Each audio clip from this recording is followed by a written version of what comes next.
Hello बच्चों, उम्मीद है आप लोग अच्छे होंगे। आज मैं चैप्टर सॉल्यूशन का लेक्चर नंबर 2 लेकर आया हूं, जिसमें हम लोग सॉल्युबिलिटी को पढ़ेंगे। सॉल्यूशन का लेक्चर 1 और उससे पहले की वीडियो मैं प्ले लिस्ट में दे चुका हूं, वहां पे जाके देख लेंगे। अब बच्चों मैं शुरू करता हूं सॉल्युबिलिटी। सॉल्युबिलिटी जानने से पहले आप लोगों को एक टर्म अच्छी तरह से समझना होगा, सैचुरेटेड सॉल्यूशन। तो बच्चों, सैचुरेटेड सॉल्यूशन क्या होता है? वैसा सॉल्यूशन जिसके अंदर किसी सॉल्यूट की कंसंट्रेशन को फर्दर ऐड हम लोग नहीं कर सकते हैं at given amount of solvent at particular temperature पे।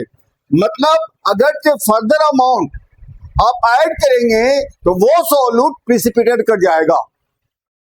तो कहने का मतलब क्या है बच्चों, कि वैसा सॉल्यूशन जिसके अंदर मैक्सिमम कंसंट्रेशन जो डिसॉल्व करने की हो at given amount of solvent at particular temperature पे, तो इस तरह के सॉल्यूशन को हम लोग बोलते हैं सैचुरेटेड सॉल्यूशन। बिल्कुल क्लियर? ठीक है। अब बच्चों हम लोग आते हैं सॉल्युबिलिटी के ऊपर। सॉल्युबिलिटी क्या है? किसी भी सॉल्यूट की टेंडेंसी होती है, कैपेसिटी होती है, वो कितना डिसॉल्व होगा। ठीक है, तो सॉल्युबिलिटी क्या कह सकते हैं? It is the maximum amount of a solute to dissolve in a given amount, generally 1 gram of 1 liter of the solvent at a specific temperature and pressure to form saturated solution। बिल्कुल clear? मतलब क्या है, किसी भी solute की वैसी maximum tendency जो given amount of solvent में डिसॉल्व होती है to form saturated solution.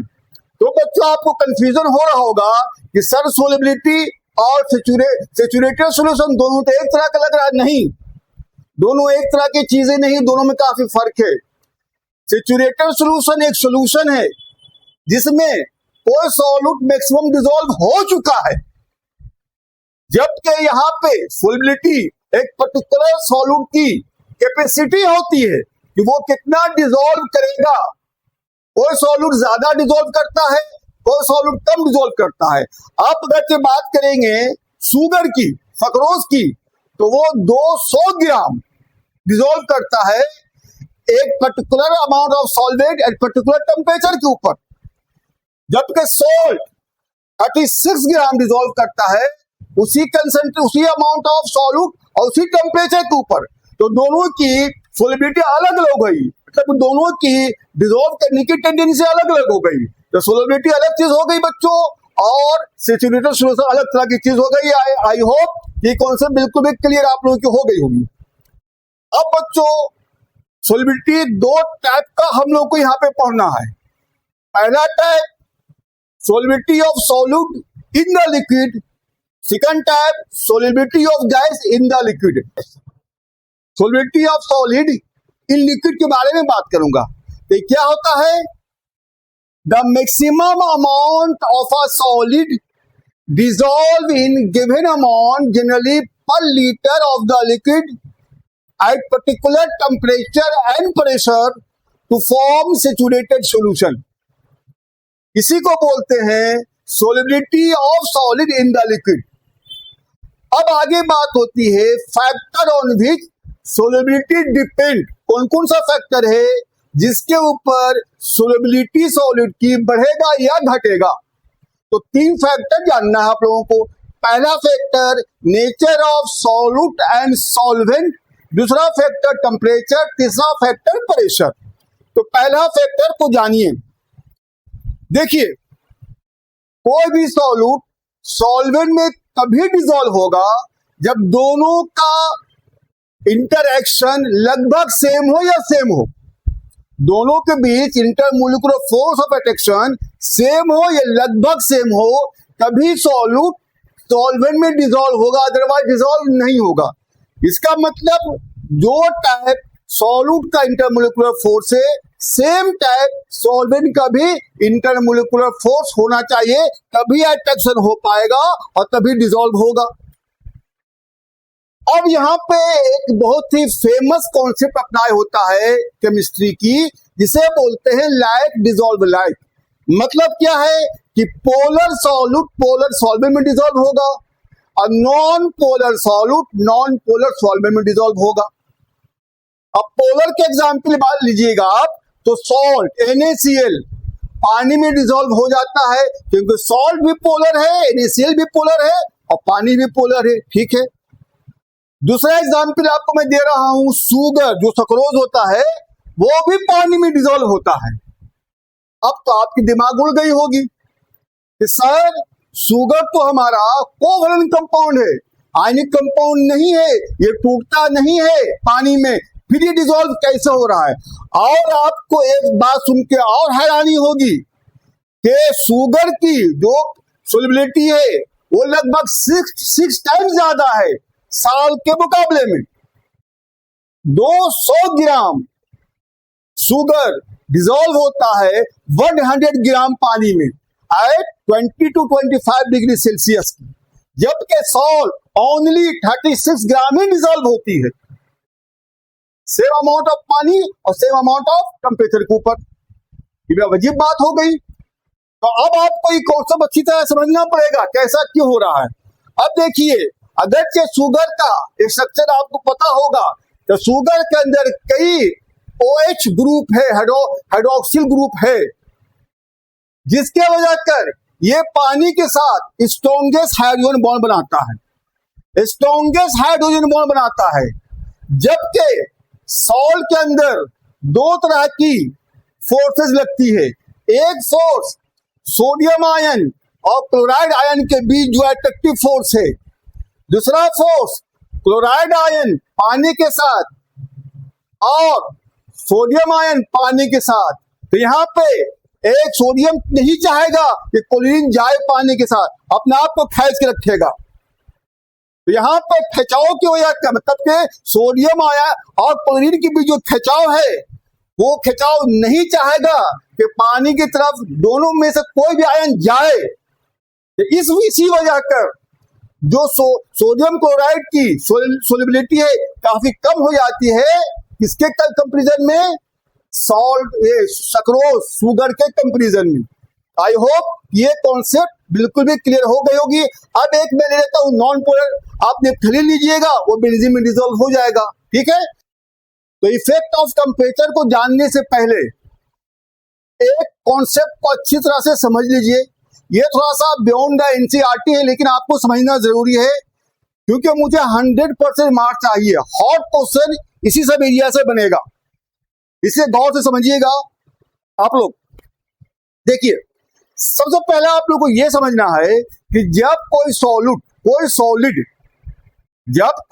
Solid liquid के अंदर जाता है तो क्या क्या होता है, इस बात को ध्यान से समझिएगा, आपको टेम्परेचर की बात अच्छी तरह से समझ में आ जाएगी।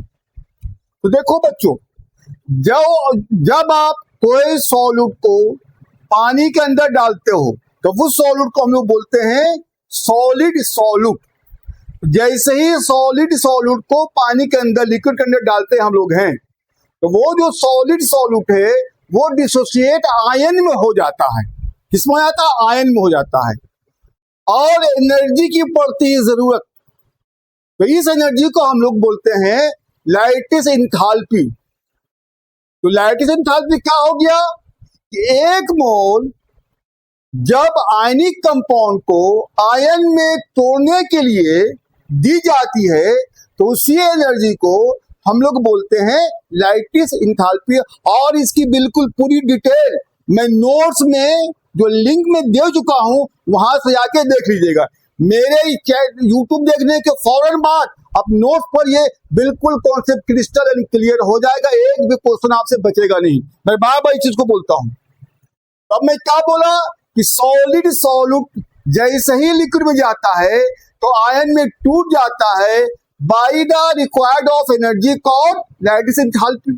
ठीक है भाई, मतलब ये प्रोसेस एंडोथर्मिक हो रही है। ठीक है, अब जो छोटे आयन है, ये क्या होगा, पानी का जो मोलिक्यूल है इसके बीच गैपें होती है। पानी की जो मोलिक्यूल है वो क्रिस्टल नहीं होता है, इसके बीच छोटे छोटे बहुत सारे गैप होती है। तो जो आयन जो टूटा है, अब क्या करेगा, आयन उस गैप में जाकर के अपने आप को एडजस्ट करने लगेगा। जो आयन है, ठीक है, वो क्या करेगा, अपने आप को जाकर के वो पानी के बीच में जो गैप है वहां जाकर एडजस्ट करने लगेगा। और एडजस्ट करेगा जिस वजह कर पानी के अंदर सॉलिड की कंसंट्रेशन बढ़ने लगेगी।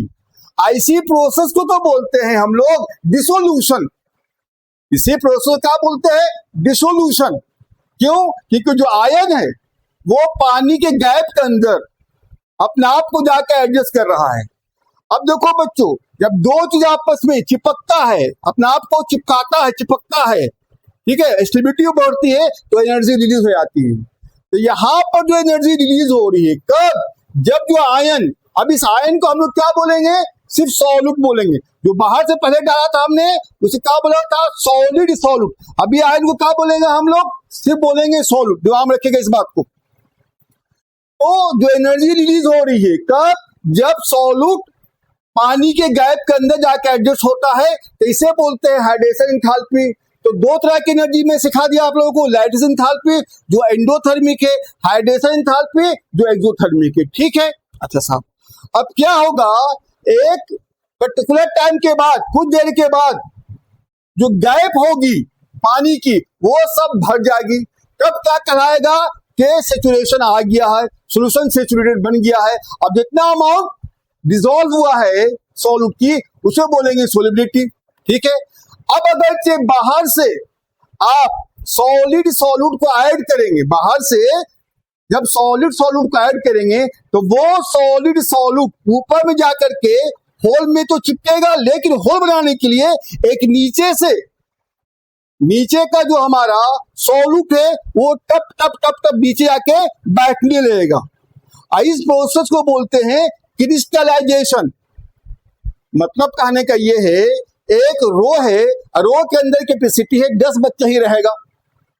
11वां बच्चा आएगा तो क्या करेगा, धक्का मारेगा और लास्ट का बच्चा बाहर निकल जाएगा। सेम चीज यहाँ पे ही हो रहा है कि एक गैप पूरी भर गई, आप बाहर से सॉलिड सॉल्यूट को ऐड कर रहे हैं तो वो सॉलिड सॉल्यूट एक गैप को खाली करेगा, अपने आप को एडजस्ट कर लेगा। लेकिन गैप कहां से खाली होगा, नीचे से खाली होगा, और नीचे से खाली होगा वो जाकर के नीचे में बैठेगा, जिसे बोल जो क्रिस्टल बनाएगा, क्रिस्टल का फॉर्मेशन होगा। इस प्रोसेस को क्या बोलते हैं, क्रिस्टलाइजेशन। बिल्कुल क्लियर।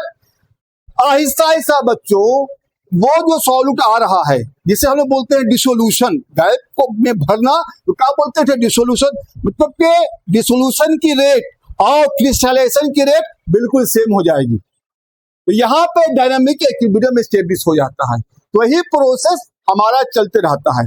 अब बात करते हैं हम लोग इफेक्ट ऑफ टेम्परेचर की। तो इफेक्ट ऑफ टेम्परेचर को जानने से पहले आपको अब ये जानना पड़ेगा कि जो के से जो रिएक्शन हो रहा है वो एक्सोथर्मिक है, एंडोथर्मिक है, या यानी कि ना एक्सोथर्मिक है ना एंडोथर्मिक है। मतलब कि एंडोथर्मिक किसे बोलेंगे, जब डेल्टा एच की वैल्यू ग्रेटर देन 0 हो जाएगी, ग्रेटर देन 0 हो जाएगी, जिसे क्या बोलते हैं हम लोग, एंडोथर्मिक बोलते हैं। रिएक्शन एंडोथर्मिक, रिएक्शन एंडोथर्मिक कब होगा, रिएक्शन एंडोथर्मिक कब होगा, जब लैटिस एंथैल्पी, एनर्जी जो रिक्वायर्ड है छोटे छोटे पार्टिकल को तोड़ने के लिए वो काफी ज्यादा है। मतलब लैटिस एंथैल्पी जो एनर्जी बाहर निकल रही है हाइड्रेशन एंथैल्पी से काफी ज्यादा है, लैटिस एंथैल्पी काफी ज्यादा है भाई। तो आपको बाहर से एनर्जी देना पड़ेगा, तभी जो है लैटिस टूटेगा, तभी कहलाएगा ये एंडोथर्मिक प्रोसेस है। मतलब कि जो हमारा सॉलिड है वो काफी मजबूत है, वो टूट नहीं रहा है, तो बाहर से एनर्जी देंगे हम। मतलब कि लैटिस एंथैल्पी बहुत ज्यादा है, किसके मुकाबले में, एनर्जी निकल रहा है हाइड्रेशन एनर्जी निकलने के मुकाबले में। तो उस केस को हम लोग क्या बोलते हैं, एंडोथर्मिक रिएक्शन। अब बच्चों जब एंडोथर्मिक रिएक्शन होगा तो क्या होगा, जितना ज्यादा आप एनर्जी डालते जाएंगे, जितना ज्यादा एनर्जी डालते जाएंगे उतनी ज्यादा सोलिबिलिटी होगी। भाई क्यों? क्योंकि जो क्रिस्टल है, जो सॉलिड है, वो मजबूत है, वो टूट नहीं रहा है। मुझे बाहर से एनर्जी की जरूरत है, जितना ज्यादा एनर्जी डालेंगे उतना ज्यादा हमारा वो आयन टूटेगा, उसके बाद डिसोल्यूशन हो जाएगा हमारा। ठीक है, तो जब एंडोथर्मिक रिएक्शन होता है बच्चों, तो solubility is directly proportional to the temperature होता है। ठीक है, पहला केस। अब दूसरा केस क्या होगा कि जब रिएक्शन एक्सोथर्मिक है, एक्सोथर्मिक मतलब कि जो सॉलिड हमने लिया वो बहुत ही कमजोर है, थोड़ा सा हमने लाइट एंथैल्पी डाला, टूट गया और जाकर एडजस्ट कर लिया, एडजस्ट किया, हाइड्रेशन एंथैल्पी बाहर निकली। तो इस केस में हाइड्रेशन एंथैल्पी काफी ज्यादा होती है। जब हाइड्रेशन एंथैल्पी काफी ज्यादा है मतलब एनर्जी बहुत ज्यादा रिलीज हो रही है, तो इस रिएक्शन का बोलते हैं एक्सोथर्मिक रिएक्शन।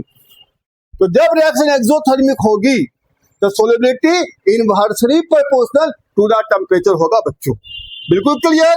अब एक केस ऐसा भी आता है जो ये केस बहुत ही रियरेस्ट वीडियो में मिलेगा आपको, मैं आपको दे रहा हूं अच्छी तरह समझ। मैं क्या बोला कि हॉट क्वेश्चन इसी सबसे बनेगा, 100% मार्क्स लाना है, मैं पढ़ाने की तैयार हूं। ठीक है, अब देखिए, जब डेल्टा एच ना पॉजिटिव हो, पॉजिटिव होगा तो हमारा एंडोथर्मिक, नेगेटिव होगा तो एक्सोथर्मिक। लेकिन यहाँ पे डेल्टा एच की वैल्यू 0, ना ही पॉजिटिव ना ही नेगेटिव। तो बच्चों आपको सुन के हैरानी होगी, सोलिबिलिटी का टेम्परेचर के ऊपर कोई भी डिपेंडेंस नहीं होगा, no depend on temperature of solubility. क्यों? क्योंकि यहाँ पे थर्मोडायनेमिक इक्विलिब्रियम एस्टेब्लिश सॉल्यूशन की हो जाती है। बिल्कुल क्लियर। अब बच्चों प्रेशर के बारे में बात कर लेते हैं। तो प्रेशर में कुछ है ही नहीं है, बहुत ही सिंपल सी बात है कि प्रेशर का कोई सिग्निफिकेंट इफेक्ट सोलिबिलिटी के ऊपर नहीं होता है। प्रेशर का कोई भी सिग्निफिकेंट इफेक्ट सोलिबिलिटी के ऊपर नहीं होता है, क्योंकि दोनों सॉल्यूट और सॉल्वेंट दोनों हमारा हाईली इनकम्प्रेसिबल है। अब हम लोग solubility of gas in the liquid के बारे में बात करेंगे, मतलब कि गैस पानी के अंदर कितना सोल्यूबल है या कौन कौन सा फैक्टर इसके ऊपर इंपैक्ट डालता है।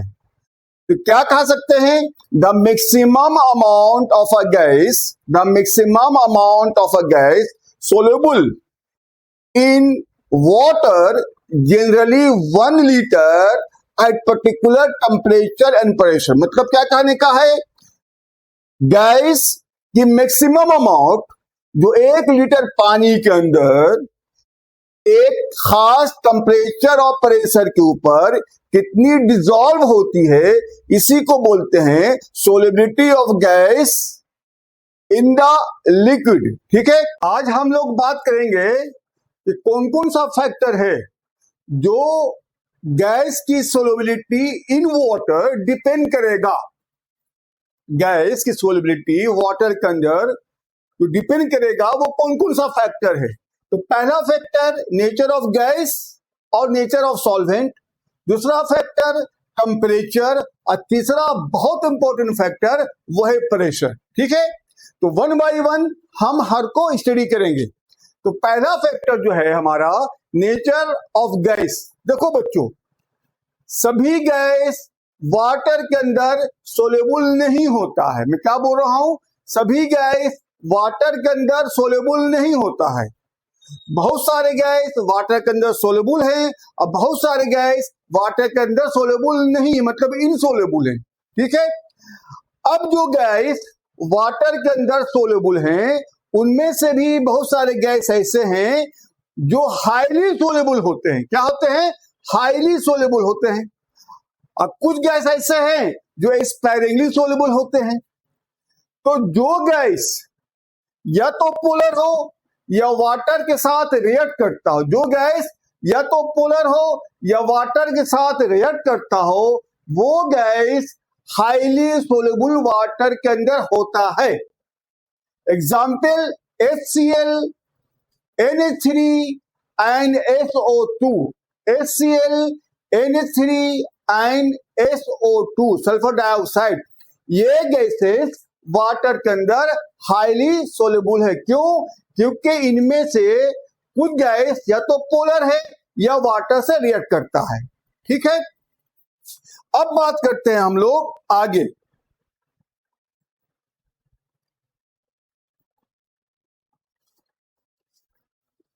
जो गैस वाटर के अंदर स्पाइरिंगली सोल्यूबल है या मॉडरेट सोल्यूबल है, तो वैसा गैस जो या तो वीक पोलर हो, का हमारा हो, या तो वीक पोलर हो या फिर पोलर नहीं हो, वैसा गैस या तो वीक पोलर हो या फिर पोलर नहीं हो, वो गैस वाटर के अंदर या तो वाटर के अंदर हमारा क्या है, मॉडरेट सोल्यूबल है। वैसा गैस वाटर के अंदर स्पाइरिंगली सोल्यूबल है या फिर मॉडरेट सोल्यूबल है। ठीक है, अब वैसा गैस जो वाटर के अंदर सोल्यूबल होता ही नहीं है, वैसा गैस जो वाटर के अंदर सोल्यूबल होता ही नहीं है, क्योंकि वो वाटर से रिएक्ट करता ही नहीं है। ठीक है, इनमें से जो गैस आएगी वो आएगी आपको हीलियम, नियोन और CH4। हीलियम, नियोन और CH4 ये ऐसे गैस है जो वाटर के अंदर सोल्यूबल नहीं होता है। अब अगला जो फैक्टर है वो है टेम्परेचर, कि टेम्परेचर के ऊपर सोल्युबिलिटी डिपेंड करता है या नहीं करता है। देखो बच्चों, गैस की सोल्युबिलिटी टेम्परेचर के ऊपर तो डिपेंड करता है। अब चूंकि जो डिसोल्यूशन है गैस की पानी के अंदर, जो डिसोल्यूशन है डिसॉल्व करने की जो प्रोसेस है, ठीक है ना, पानी के अंदर गैस की, वो एक्सोथर्मिक होता है। अब मैं बता चुका हूं, जो डिसोल्यूशन एक्सोथर्मिक होता है उसके अंदर टेम्परेचर की जो रिलेशन है वो इनवर्सली प्रोपोर्शनल होती है। मतलब जैसे जैसे टेम्परेचर बढ़ाइएगा वैसे वैसे गैस की वाटर के अंदर सोल्युबिलिटी घटते जाती है। इसीलिए गर्मियों में जो एक्वाटिक लाइफ होती है वो काफी परेशान रहती है। क्यों? क्योंकि ऑक्सीजन की सोल्युबिलिटी काफी कम होती है, जिस वजह कर उनको जो रिक्वायर्ड चाहिए ऑक्सीजन की उसमें कमी आ जाती है। इसलिए जो एक्वाटिक लाइफ है वो हॉट सीजन में काफी परेशान रहती है और उसमें से बहुत सारे डेथ भी कर जाते हैं। कि प्रेशर का इफेक्ट क्या होता है गैस की सोल्युबिलिटी के ऊपर लिक्विड के अंदर। प्रेशर का इफेक्ट गैस की सोल्युबिलिटी लिक्विड के अंदर क्या होती है उसको अब हम लोग देखेंगे। तो उसके लिए पहले आप लोग एक एक्सपेरिमेंट देख लिए ताकि आसानी से आप लोगों को बात समझ में आ जाए। ठीक है, तो अब हम देखते हैं कंटेनर नंबर फर्स्ट में। ये कंटेनर है जिसके नीचे में मैं लिक्विड जो व्हाइट कलर का है वो लिक्विड है, और लिक्विड के ऊपर, लिक्विड के बिल्कुल ऊपर क्या हमारा ये येलो कलर का ड्रॉपलेट है वो हमारा गैस है। भाई नीचे में लिक्विड है और लिक्विड के सरफेस के ऊपर हमारा गैस है, और गैस के ऊपर एक पिस्टन में लगा दिया हूं, गैस के ऊपर एक पिस्टन लगा दिया। ठीक है, अब मैं क्या कर रहा हूं, उस पिस्टन के ऊपर प्रेशर आहिस्ता आहिस्ता बढ़ा रहा हूं। मान लो पहले एक्सपेरिमेंट में जो पिस्टन के ऊपर प्रेशर लग रहा था वो P1 लग रहा था। एक्सपेरिमेंट नंबर दूसरा में देखिए, मैं प्रेशर को बढ़ाया, पहले से ज्यादा मैं प्रेशर को लगाया, मतलब कि अब मैं P2 लगा दिया। मैं इस पर प्रेशर क्या लगाया, P2 लगा दिया। ठीक है, तो जैसे ही मैं प्रेशर बढ़ा रहा हूं तो आप देखिएगा कि पानी के अंदर कुछ येलो ड्रॉपलेट भी आ जाता है। इसका मतलब क्या हो रहा है, प्रेशर जैसे जैसे बढ़ाते हैं वैसे वैसे गैस की सोल्युबिलिटी, जैसे जैसे प्रेशर बढ़ाते हैं वैसे वैसे गैस की सोल्युबिलिटी, मतलब कि गैस की क्वांटिटी, गैस की अमाउंट पानी के अंदर सोल्युबल होने लगता है। आगे देखिए, अगर मैं और प्रेशर बढ़ा दिया, क्या कर दिया मैंने, और प्रेशर बढ़ा दिया, मतलब कि इस पे P3 लगाया, तो आप देखिएगा, ऑब्जर्व कीजिएगा कि अब जो पानी के अंदर है पूरा का पूरा गैस आ गया है। इसका कंक्लूजन क्या निकलता है कि जैसे जैसे हम प्रेशर लगाते हैं किस पे, गैस के ऊपर, जो गैस लिक्विड के सरफेस के ऊपर होती है, जो गैस लिक्विड के सरफेस के ऊपर होती है, वैसे वैसे वो गैस पानी के अंदर सोल्यूबल होने लगती है। अब एक टाइम ऐसा आता है कि पूरा का पूरा गैस पानी के अंदर सोल्यूबल हो जाता है। ठीक है, ये तो मैं दिखा दिया आपको। इसी को क्वांटिटिवली हेनरीज ने एक्सपेरिमेंट करके एक लॉ दिया था, जिसको बोला जाता है हेनरीज लॉ। क्या बोला जाता है? Henry's law. उसने क्या बनाया रिलेशन कि जो हम प्रेशर लगा रहे हैं, जो बाहर से प्रेशर लगा रहे हैं गैस के ऊपर, वो गैस लिक्विड के अंदर कितनी डिसॉल्व हो रही है, मतलब कि गैस की क्वांटिटी जो डिसॉल्व हो रही है और प्रेशर, इसके बीच क्या रिलेशन है, इसी को दिया था हेनरी अपने लॉ में, जिसे हम लोग बोलते हैं हेनरीज लॉ, जो बहुत ही इंपॉर्टेंट है। ठीक है, अब देखिए हेनरीज लॉ क्या कहता है।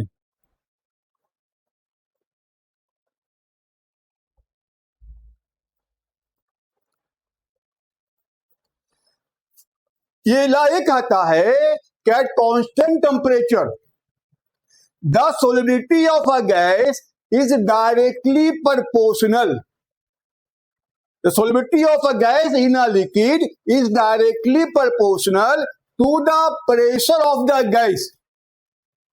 किसी भी गैस की जो सोलबिलिटी होगी, जितना ज्यादा प्रेशर लगाते जाइएगा उतना ज्यादा उसकी सोलबिलिटी होते रहेगी। ठीक है, इसको किसने कहा था? हेनरी ने कहा था। इस चीज का क्या नाम बोलते हैं? हेनरीज लॉ बोलते हैं हमें। ठीक है, अब अगर मान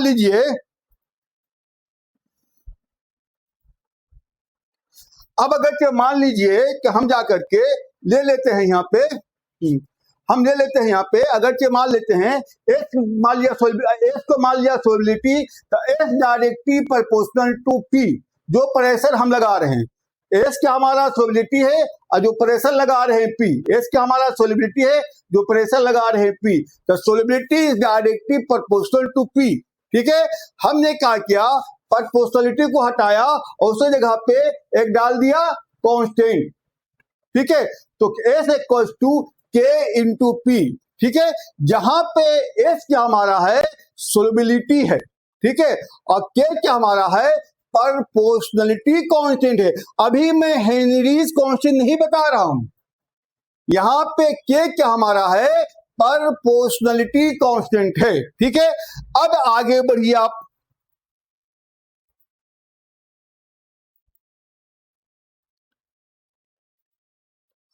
आगे बढ़ेंगे।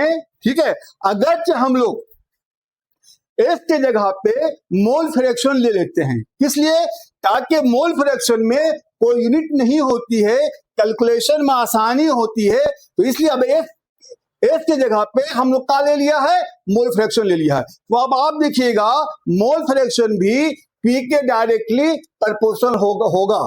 ठीक है, उसके बाद हमने क्या किया है? प्रोपोर्शनलिटी को हटाया है और एक कांस्टेंट डाल दिया है, जो अभी तक प्रोपोर्शनलिटी कांस्टेंट है बच्चों, हेनरी कांस्टेंट अभी नहीं आया है। कैसा रहा? अगला स्टेप पे आपको क्लियर हो जाएगा। तो उसको सोल्व करेंगे तो पी इक्वल्स टू क्या आएगा हमारा?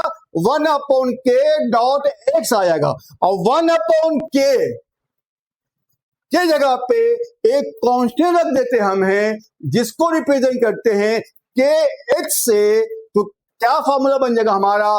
P इक्वल्स टू के एच इंटू एक्स। यहां पे जो के एच है, इसे बोलेंगे हम लोग हेनरीज कांस्टेंट। के एच को यहां पे बोलेंगे हम लोग हेनरीज कांस्टेंट। ठीक है, तो इस तरह से हेनरीज लॉ हम लोग डिफाइन कर सकते हैं।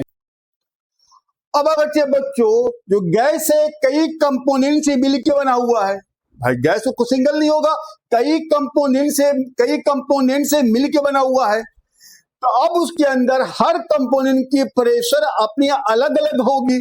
अब इन सभी प्रेशर को हम लोग क्या बोलते हैं? Partial pressure.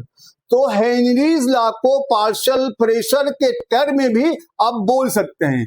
क्या बोल सकते हैं? The partial pressure of a gas in vapor phase P is directly proportional to the mole fraction of the gas in the solution.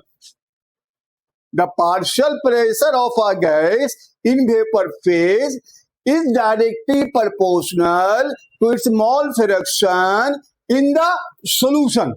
ठीक है, तो पार्शियल प्रेशर को आप जाकर के इस तरह से लिख सकते हैं, small p equals to capital K H into x.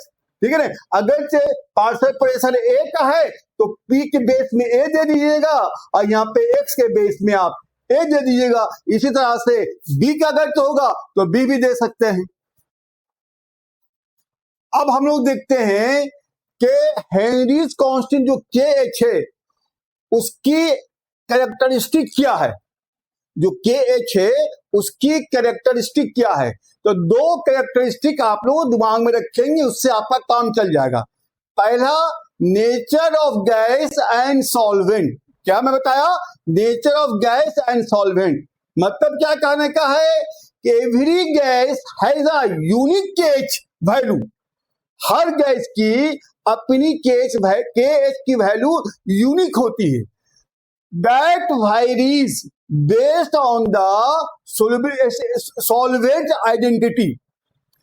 Her gas की अपनी यूनिक केएच वैल्यू होती है. जो सॉल्वेंट किस तरह का है उसके ऊपर डिपेंड करता है. सेकंड बात क्या चीज होती है? Significance value of KH. मैं बता चुका हूं आप लोगों को कि केएच की वैल्यू जितनी ज्यादा होगी सोल्युबिलिटी उतनी कम होगी. मतलब केएच की value is inversely proportional to the solubility. मतलब higher value of KH lower value of solubility. तो ये काफी इंपॉर्टेंट है, इसको दिमाग में रखिएगा, इसमें कई क्वेश्चन आपसे बन जाएगा. आगे देख लेते हैं टेम्परेचर का इंपैक्ट केएच के ऊपर क्या होता है. तो बच्चों, टेम्परेचर जैसे जैसे बढ़ाएंगे आप, टेम्परेचर जैसे जैसे बढ़ाएंगे वैसे वैसे केएच की वैल्यू भी बढ़ते जाती है. मतलब के KH directly proportional to the temperature. अब हम लोग बात करेंगे application of Henry's law. Henry's law के एप्लीकेशन तो बहुत सारे हैं, लेकिन दो इंपॉर्टेंट जो है वो मैं बता रहा हूं. पहला एप्लीकेशन हाई एल्टीट्यूड पे क्या होता है और दूसरा एप्लीकेशन स्कूबा डाइवर. तो पहले मैं बात करूंगा कि हाई एल्टीट्यूड पे कोई बंदा जाता है तो क्या फील करता है. देखो बच्चों, जब कोई भी बंदा हाई एल्टीट्यूड पे जाता है मतलब के ऊपर से ग्रेजुअली नीचे से ग्रेजुअली वो ऊपर जा रहा है. तो जैसे जैसे वो ऊपर जाएगा एटमॉस्फेरिक ऑक्सीजन वो डिक्रीज होती जाती है. जैसे जैसे नीचे से ऊपर जाएगा जो ऑक्सीजन है, एटमॉस्फेरिक ऑक्सीजन है, एयर की जो प्रेशर है, प्रेशर में क्या आएगी? कमी आएगी. जब प्रेशर में कमी आएगी तो जो ऑक्सीजन है जो बंदा ले रहा था उसमें भी कमी आती है. क्यों? क्योंकि प्रेशर कम रही है तो ऑक्सीजन भी कमेगी ही. ठीक है. अब बंदा काफी ऊपर चला गया तो ऑक्सीजन जो है, ऑक्सीजन की सोल्युबिलिटी कमने की वजह कर उसके अंदर ऑक्सीजन की कमी हो जाएगी, जिस वजह कर वो वीकनेस या फिर एक बीमारी होती है, इसको बोलते हैं हम लोग एनोक्सिया, वो फील करता है. जैसे जैसे कोई भी बंदा नीचे से ऊपर जाता है तो जो एटमॉस्फेरिक प्रेशर है उसमें कमी आती है, जिस वजह कर जो ऑक्सीजन की सोल्युबिलिटी है बॉडी के अंदर उसमें कमी आती है. इसी वजह कर वो बंदा वीकनेस और चक्कर और एनोक्सिया फील करता है. ठीक है. ये पहला एप्लीकेशन हुआ. अब मैं दूसरा एप्लीकेशन की तरफ आ रहा हूं, स्कूबा डाइवर. स्कूबा डाइवर पता है बच्चों क्या होता है आप लोगों को? स्कूबा डाइवर को हम लोग क्या कहते हैं? गोताखोर भी कहते हैं. स्कूबा डाइवर को बच्चों हम लोग क्या कहते हैं? गोताखोर भी कहते हैं. ठीक है. अब इनका काम क्या है कि पानी के काफी अंदर जाकर ये रिसर्च करते रहते हैं, नई नई चीज को ये खोजते हैं. ठीक है.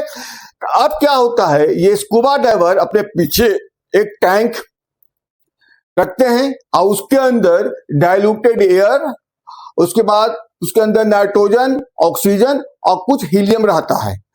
अब होता क्या है, पहले मैं 2 स्टेप में बताऊंगा कि स्कूबा डाइवर जब नीचे जाता है तो क्या होता है और नीचे से जब ऊपर आएगा तो क्या होगा। अब देखिए, जब scuba diver gradually Aahista Aahista Aahista Aahista जब स्कूबा डाइवर आहिस्ता आहिस्ता आहिस्ता आहिस्ता नीचे जाएगा, जब आहिस्ता आहिस्ता नीचे जाएगा तो जो प्रेशर है, एटमॉस्फेरिक प्रेशर जो पानी के बजा कर लग रहा है स्कूबा डाइवर के ऊपर, वो बढ़ेगा।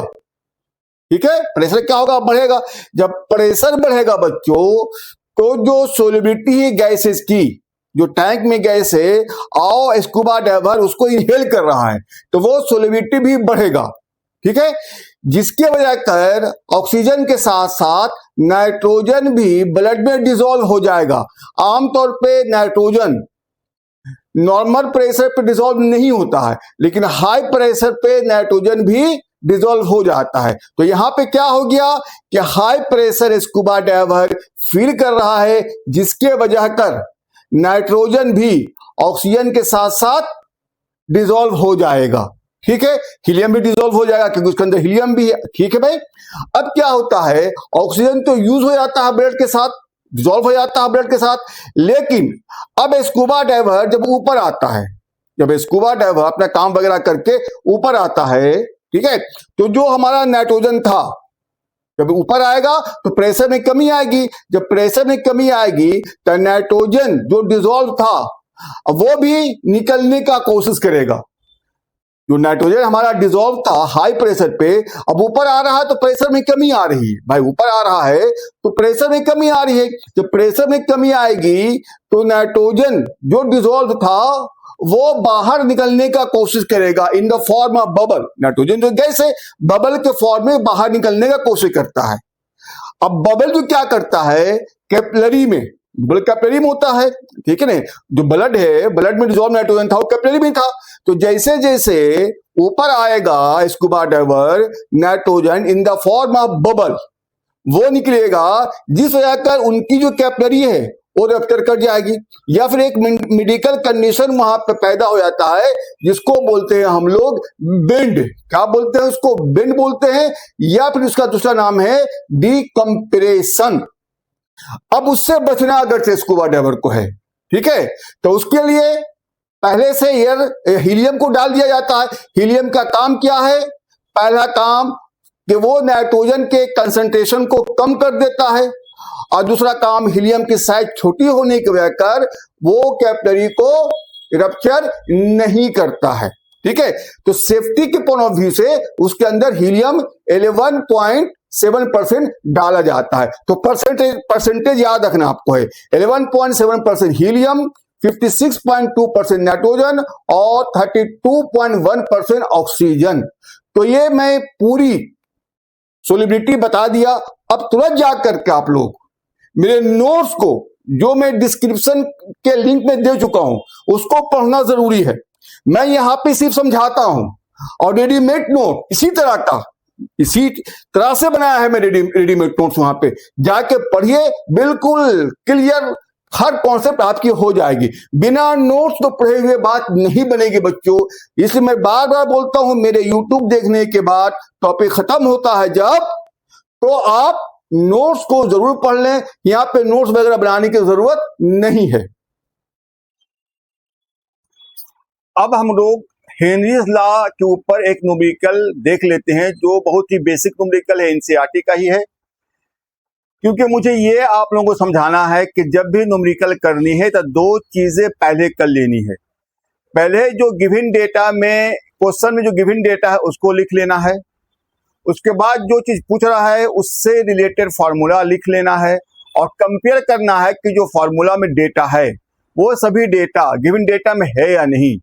अगर चाहे तो डायरेक्ट पुट कीजिए फार्मूला में और सोल्व कीजिए, आंसर आपके हाथ में। अगर नहीं है तो गिवन डेटा को चेंज करना है आपको उन डेटा में जो फार्मूला में जरूरत है। उसके बाद फार्मूला में उन सभी डेटा को पुट कीजिए और सोल्व कीजिए, आंसर आपके हाथ में आ जाएगा। तो अगले क्वेश्चन की तरफ बढ़ते हैं। क्वेश्चन क्या कहता है, क्वेश्चन कहता है Henry's law constant for the molality of methane in benzene at 298 kelvin is 4.27 into 10 to the power 5 mmHg. Calculate the solubility of methane in benzene at 298 Kelvin under 760 mmHg. देखो बच्चों, यहाँ पे molality वगैरह दे के confuse करने का कोशिश किया है, उस पर आपको जाना ही नहीं है। पहले सिंपली जो क्वेश्चन में डेटा है उसको लिख लेना है। तो लिखिए आप लोग, गिवन डेटा पहले लिखिए आप। गिवन डेटा क्या है? के एच की वैल्यू दे रखा है इसमें 4.27 into 10 to the power 5 mmHg of Hg। उसके बाद बच्चों आपको दे रखा है इसमें प्रेशर दे रखा, पार्शियल प्रेशर ऑफ मीथेन, ये दे रखा है 760 ml ऑफ Hg। उसके बाद बच्चों सोलिबिलिटी पूछा है। सोलिबिलिटी को हम लोग काई के टर्म में निकालते हैं, क्योंकि इसमें कोई यूनिट नहीं होती, इससे कैलकुलेशन आसान हो जाती है। तो काई CH4 इक्वल टू व्हाट? अब फॉर्मूला लिख लेते हैं। क्या फॉर्मूला होता है हमारा हेनरीज लॉ का? PCH4 इक्वल टू KH काई CH4, ये फॉर्मूला होता है। अब बच्चों देखो, काई CH4 पूछ रहा है, केस की वैल्यू दे रखा है और PCH4 की वैल्यू दे रखा है। मतलब ये बिल्कुल डायरेक्ट फॉर्मूला बेस्ड क्वेश्चन है, आपसे आराम से बन जाएगा। तो इसमें क्या होगा देखिए, आप जो है आप लगा सकते हैं, यहाँ पे फॉर्मूला लिख लीजिए पहले एक मरतबा और, ताकि आपको आसानी हो जाए। फॉर्मूला लिख लीजिए। तो PCH4 इक्वल टू KH काई CH4। तो काई CH4 equal to PCH4 upon KH, ये आ गया हमारा। अब जो वैल्यू दे रखा है वो पुट कीजिए आप। PCH4 की वैल्यू दे रखी है 760 mmHg, और बच्चों केस की वैल्यू दे रखा है 4.27, I think 4.27 into 10 to the power 5। 4.27 लिखिए आप, 4.27 into 10 to the power 5 mmHg। अब देखिए बच्चों, ये mmHg कैंसिल आउट, ये 10 to the power 5 ऊपर चला जाएगा तो 10 to the power -5 हो जाएगा, और ये दो डिसिमल को हटाएंगे तो ऊपर 2 जीरो लग जाएगा।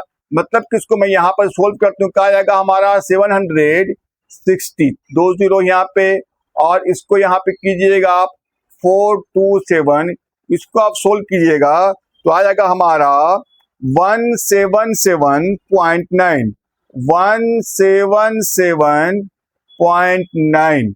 इसको आप इस तरह से लिख सकते हैं 178 into 10 to the power 5 into 10 to the power -5। ये बच्चों आपके क्वेश्चन का आंसर है।